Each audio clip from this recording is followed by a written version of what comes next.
Сайн байцгаана уу санхүү эдийн засгийн их сургуулийн оюутан залуусаа. Сургууль маань бакалаврын хөтөлбөр маань хэрхэн ямархуу үр дүнтэйгээр өнгөрснийг үнэлж дүгнэх цаг хугацаа бидний өмнө иржээ.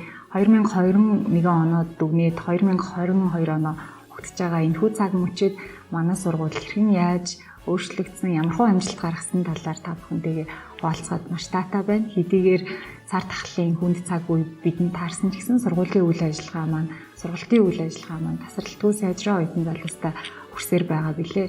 Санхүү эдийн засгийн их сургууль 2021 онд бакалаврын хөтөлбөрүүдээ, магистрийн хөтөлбөрүүдээ үндэсний дотоодын магадлал итгэмжлэлийн байгууллагаар магадлал итгэмжлүүлсэн. Одоогийн байдлаар бид нэр 12 мэргэжлэр эсэлт авж байгаа. За цаашдаа ч гэсэн нийлэлтийнхаа тоог улам бүр нэмэгдүүлэхээр, хамтарсан сургуулиудынхаа тоог улам бүр нэмэгдүүлэхээр болоод ажиллаж байна. За энэ хичээлийн жилд бид нэр дата аналист мэргэжлэр хамтарсан хөтөлбөрийг бол хэрэгжүүлэхээр болсон. За Оросын холбооны их сургуулийн Москвагийн их сургууль, Эрхүүгийн их сургуультай хамтарсан хөтөлбөрийг 2022 онд эхлүүлэхээр бүх бэлтгэл ажил маань хангагдаад байна. Солонгос улсын Солбриж их сургуультай бид нэр бизнесийн удирдлагын чиглэлээр хамтарч ажиллаж исэн бол энэ хичээлийн жилээс эхлээд санхүүгийн удирдлага, мэдээллийн систем, аялал жуулчлал, очлогын үйлчилгээний чиглэлүүдээр бол хамтран ажиллах болсон ийм амжилтаар хүртэж байгаамаа. За мөн мэдээллийн системийн менежментийн оюутнууд маань Тайвань улсын Азийн их сургуультай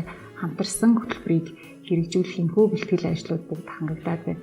За энэхүү бакалаврын сургалт судалгаа маань хэрхэн үр дүнтэй явагдаж байгаа гэдгийг оюутнуудын амжилт бидэнд харуулдаг.